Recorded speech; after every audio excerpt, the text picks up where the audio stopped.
Hello everyone, welcome to Human Peritus, your one-stop solution for UGC NET Paper 1 preparation. So guys, इस lecture series में हम research aptitude के last 15 years के previous year questions discuss कर रहे हैं.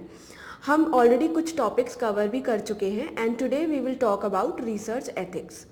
और अगर आप UGC NET पेपर 1 की बाकी यूनिट्स को भी इसी तरीके से कवर करना चाहते हैं so do subscribe the channel and do not forget to hit the bell icon so that you never miss an update. So guys चलिए अब मैं आपको लेके चलती हूँ ह्यूमन पेरिटस के लर्निंग मैनेजमेंट सिस्टम के ऊपर. सो ये है हमारा लर्निंग मैनेजमेंट सिस्टम जहाँ पर हमने पेपर 1 की सारी ही यूनिट्स को काफ़ी डिटेल में इलेबोरेटेड फॉर्म में कवर किया है. चलिए अब हम देख लेते हैं रिसर्च एप्टीट्यूड में it is the 10th topic which is research ethics. So the role of ethics in research is very crucial क्योंकि हम रिसर्च करते टाइम प्राइमरी डेटा कलेक्ट करते हैं और at that point of time हम जो हमारे रिस्पोंडेंट्स हैं उनके साथ हम बात करते हैं, उनकी इंफॉर्मेशन हम लेते हैं. सो वहाँ पर हमें ये इंश्योर करना काफ़ी ज़्यादा ज़रूरी है कि जो रिस्पोंडेंट्स हैं उनकी एनोनिमिटी या फिर उनकी प्रोटेक्शन काफ़ी ज़्यादा ज़रूरी है. इसके अलावा हमें रिसर्च करते हुए प्लेजरिज्म का भी ध्यान रखना होता है. सो इसके कुछ पॉइंट्स होते हैं जो हमें याद रखने होते हैं एथिक्स में रिसर्च करते हुए. सो वो हम एक एक करके देखेंगे जब हम क्वेश्चंस को सॉल्व करेंगे. सो चलिए अब हम देख लेते हैं रिसर्च एप्टीट्यूड में रिसर्च एथिक्स के प्रीवियस ईयर क्वेश्चंस को and we will discuss then and there only all the crucial points that are there. So yes, the very first question says which among the following would be the ethical issues in a research study that involves participation of human subjects. यहाँ पर lack of informed consent, physical and psychological harm, excessive inducements और debriefing. देखो debriefing तो काफ़ी ज़रूरी होती है, ये एथिकल इशू में नहीं आता है. सो जो बाकी जो 3 पॉइंट्स हैं which is lack of informed consent या फिर physical and psychological harm and excessive inducements, so ये जो तीनों स्टेटमेंट्स हैं ये एथिकल इश्यूज़ का पार्ट होंगे. This and this and hence option A is the correct answer. Next question says according to UGC regulation of 2018 on plagiarism, a similarity of 14% would correspond to which of the following levels of plagiarism. तो यहाँ पर हम इस question को answer करने से पहले I want to tell you few things, जैसे कि प्लेजरिज्म के कुछ लेवल्स होते हैं according to the UGC regulation of 2018. तो यहाँ पर हम इसको थोड़ा सा डिटेल में देख लेते हैं. एक होता है लेवल 0. अब लेवल 0 में क्या होता है कि अगर आपकी जो रिसर्च है, रिसर्च की जो थीसिस है उसमें अगर सिमिलैरिटी सिर्फ कितनी है 10%, तो ऐसे केस में इसको हम माइनर बोलेंगे और ये जो है यहाँ पर कोई पेनल्टी नहीं होती है. ठीक है. उसके बाद आता है लेवल 1. अब लेवल 1 में क्या होता है, अगर सिमिलैरिटी अबव 10% से लेकर के 40% तक होती है तो ऐसे केस में क्या होता है कि जो रिसर्च गाइड होता है या जो जहाँ पर भी स्कॉलर ने अपनी जो थीसिस है वो सबमिट करी है तो वो उनको जो है दोबारा से रीसबमिट करने के लिए बोल दिया जाता है. Resubmit thesis with in 6 months. 6 months के अंदर अंदर आपको थीसिस को रीसबमिट करने के लिए बोल दिया जाता है. Then is level 2. लेवल 2 में क्या होता है कि अगर सिमिलैरिटी अबव 40% से लेकर के 60% तक है तो इस केस में the scholar is debarred from submitting the research. कितने टाइम तक? Till 1 year. देन लेवल 3, इसमें अगर अबव 60% की सिमिलैरिटी है आपके थीसिस में, आपने कहीं से कॉपी किया है या अगर आपने फैब्रिकेट किया है अपने डेटा को, तो अगर सिमिलैरिटी 60% से ज़्यादा है तो जो रजिस्ट्रेशन है पीएचडी में कैंसिल हो जाता है, रजिस्ट्रेशन कैन गेट कैंसल्ड। सो ये कुछ चीज़ें होती हैं जो प्लेजरिज्म में जो रेगुलेशन है 2018 का, उसके हिसाब से ये लेवल्स की बात हुई है। तो अब यहाँ पर क्या बात हो रही है कि अगर प्लेजरिज्म का लेवल अप टू 14% है तो वो कौन से लेवल में आ जाएगा, लेवल 1 में आ जाएगा, ठीक है। Now in the submission of thesis of a student is found to commit plagiarism of level 3, level 3 यानी कि लेवल 3 में हमने क्या बात करी थी कि above 40%। सो above 60% प्लेजरिज्म है थीसिस के अंदर, तो पेनल्टी किस तरीके की होगी, the following penalty will be impose, the student shall be debarred from submitting the revise thesis for 1 year, the student registration will get cancelled. Option B is the correct answer. बाकी जो with in 1 year वाली जो बात थी वो किस में थी, विद इन 1 ईयर वाली जो बात थी वो थी लेवल 2 के अंदर, ठीक है, और जो विद इन 6 मंथ्स वो लेवल 1 में थी, और ये दोनों स्टेटमेंट सेम हैं। Now let us see question number 3, which is given below are two statements. The ethics committee does not ask the researchers to indicate whether their research entails certain procedures or activities which are often derived from professional guidelines. And statement 2 says ethical issues can and do not arise at all stages of the research process. So अगर हम देखें इन दोनों statements को, दोनों ही statements incorrect हैं, क्योंकि ethical committee does ask और एथिकल इश्यूज डज अराइज, तो दोनों ही स्टेटमेंट्स जो हैं इनकरेक्ट हैं। So hence option B is the correct answer. Now statement 5, question 5 says according to UGC regulations 2018 on plagiarism, the authorities of higher education institute cannot take suo motu notice of an act of plagiarism.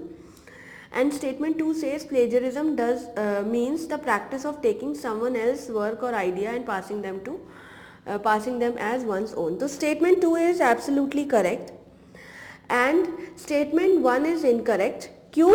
Because जब प्लेजरिज्म का पता चलेगा the higher authority can take the act, can tell the scholar that your registration is cancelled if it is more than 60% plagiarism.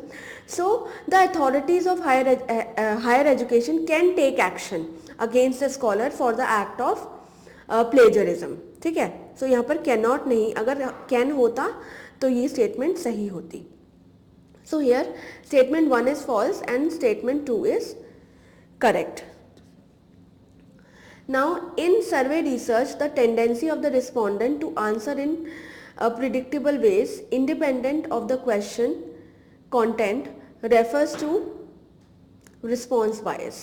क्योंकि यहाँ पर जो bias है वो किससे related है कि जो respondent है उसके आंसर पर की वजह से जो है बायस हुआ है। सर्वे रिसर्च में जो रिस्पोंडेंट है समवेयर अगर हम उनको ज़्यादा उनकी प्रोबिंग कर दें तो वो एक प्रिडिक्टेबल मैनर में एक्ट करने लग जाते हैं। सो यहाँ पर फिर रिस्पॉन्स बायस हम उसको कह देते हैं। अगर हम ज़्यादा प्रोबिंग कर देंगे किसी को आंसर देते टाइम तो जो आंसर उनसे आएगा वो भी कुछ हम उसको प्रिडिक्ट कर सकते हैं। It is the answer will be in somewhere predictable ways. So यहाँ पर रिस्पॉन्स बायस हम इसको कहते हैं। Now given below are two statement. Statement 1 says the double blind procedure is an effective solution to the issue of experimental bias in research, and statement 2 says the problem of experimental bias can also be solved by non-verbal cueing of the participants. तो यहाँ पर देखो जो statement 1 है वो correct है और statement 2 जो है वो इनकरेक्ट है। अब दोबारा से देख लेते हैं। स्टेटमेंट 1 कहता है the double blind procedure is an effective solution to the issue of experimental bias in research. So अगर एक्सपेरिमेंटल बायस को अगर हमें रोकना है तो डबल ब्लाइंड टेक्निक हम यूज कर सकते हैं। So this is correct. And statement 2 says the problem of experimental bias can also be solved by non verbal cueing of participant. अगर नॉन वर्बल चीज़ें होंगी, एक्सप्रेस नहीं किया जाएगा चीज़ों को, दैट इज वेयर कि अगर किसी भी चीज़ को बोला नहीं गया या एक्सप्रेस नहीं किया गया तो वहाँ पर जो है रिसर्च सक्सेसफुल नहीं होगी। सो यहाँ पर statement 2 is not correct, statement 1 is correct and hence option C is the correct answer. Use of scientific research to promote one's own cause inappropriately is described as junk science.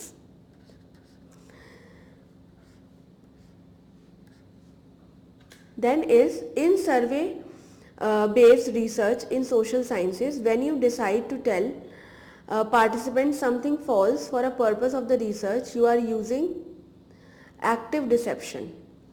आप धोखा दे रहे हो, you know that you are passing on wrong information, false information to the participant और the respondent. In that case you are doing active dissipation.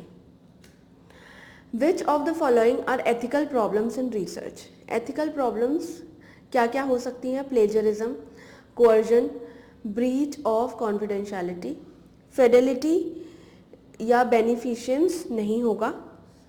यहाँ पर ये तीन ही होंगे, which is plagiarism, coercion and coercion मतलब किसी को बहुत फोर्स करना, या फिर अगर डेटा को बोला गया है कि कॉन्फिडेंशियल रखना है या एनोनिमिटी रखनी है तो उसका भी ब्रीच कर दिया। So this is the ethical problem in research. Research की बात हो रही है, तो ये तीनों statements are correct and hence option A is the correct answer. Now given below are two statements. Statement 1 says ethical violations occur when researchers engage in plagiarism or falsifying data. This is correct statement. And statement 2 says a researcher cannot cite a well-known or established act without proving citation reference, otherwise it will be termed as unethical. जब हम किसी का data use करते हैं, अगर हम जब literature review करते हैं, सेकेंडरी डेटा को कलेक्ट करते हैं, तो जहाँ से हमने कोई भी चीज़ अगर ली है किसी के लिटरेचर में से, किसी की थीसिस में से, तो हमें उस सब को साइट करना बहुत ज़रूरी है। It is a part of ethics in research. So statement 2 would be incorrect. यहाँ पर अगर कैनॉट की जगह कैन होता तो ये स्टेटमेंट ठीक होता। Statement question number 12 says given below are two statement. Statement 1 says in India the consortium for academic and research ethics has been established by UGC to prepare and maintain list of quality research journals. Yes, जो CARE के जो articles हैं, this is correct. And statement 2 says guidance document good academic research practices has been published by CARE. No, it is not been published by CARE. So this is not correct. Here option C would be correct answer, where statement 1 is true and statement 2 is false. Now the requirement in research that specifies that researchers must notify participants about the nature of participation in research and any risk involved. अगर हम researchers को अगर researchers अपने participants को या respondents को पहले से ही बता देते हैं रिगार्डिंग एनी पोटेंशियल रिस्क और harm, so that is called informed consent. We have already informed the participant or respondents. Now given below are two statements. Statement 1 says in research, formulation of policies for admission test screening cannot neglect the constitutional provisions. And statement 2 says while awarding research degrees to minorities, quota have to be protected in the interest of equity. देखो यहाँ पर जो statement 2 है that is not correct. जब हम admission के time पर हम कोई कोटा या इस तरीके से कंसीडर हो सकता है जो डिफरेंट कैटेगरीज हैं, बट जब जो रिसर्च की डिग्री अवॉर्ड करते टाइम किसी तरह का कोटा या कुछ ऐसी चीज़ को ध्यान में नहीं रखा जाता है। और स्टेटमेंट 1 इज़ करेक्ट जहाँ पे ये बोला गया है कि formulation of policies for admission test screening can not neglect the constitutional provisions. Constitutional provisions यानी कि जो भी रिजर्वेशंस हैं कॉन्स्टिट्यूशन में दिए जाते हैं डिफरेंट जो मार्जिनलाइज कम्युनिटीज़ हैं, तो उसको ध्यान में रखा जाता है एडमिशन के टाइम पर, not awarding the degrees, not at the time of awarding the degrees. So here statement 1 is false and statement 1 is true, statement 2 is false. Option C is the correct answer. The major ethical aspect of survey-based research are protection of participants from any kind of harm, publicize the engagement of participants, distinguish between different strata of people, not to affect individual privacy, use individual privacy for private profit.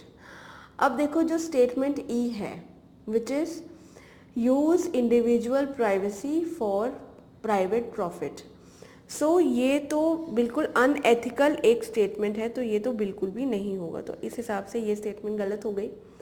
Now not to affect individual privacy, this is correct. Distinguish between different strata of people, हम जब data को collect करते हैं primary data को, तो वहाँ पर हम ऐसे कोई डिफ्रेंसिएशन नहीं करते हैं, so this is not correct. तो इस हिसाब से ये भी हट गया और ये भी हट गया। Publicise the engagement of participants, no we never do that, it is unethical, it is unethical. Protection of participants from any kind of harm, this is an informed consent. So option A, statement A and statement D are correct, and hence option D is the correct answer. A research scholar, while submitting his or her thesis, did not acknowledge in the preface the help and support the respondents of questionnaires used. This will be called an instance of unethical act. क्यों? क्योंकि जब अगर respondent ने कहा है कि that they need help for filling the questionnaire, कुछ support चाहिए और रिसर्च स्कॉलर उसको नहीं दे रहा है, it is unethical. So that means this will be called an instance of an unethical act, and here option C is the correct answer. Now plagiarism in research is creative use of previous data, copying unscrupulously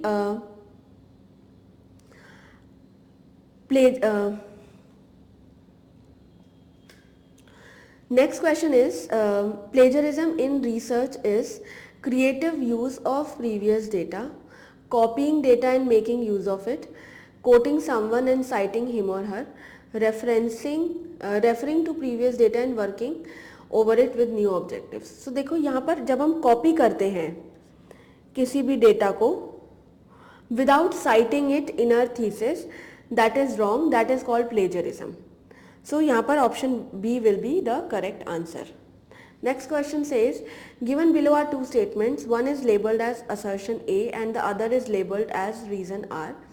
Assertion A says research ethics mandates use of appropriate and authentic procedures to arrive at truth and advancing solution to the problem. This is correct.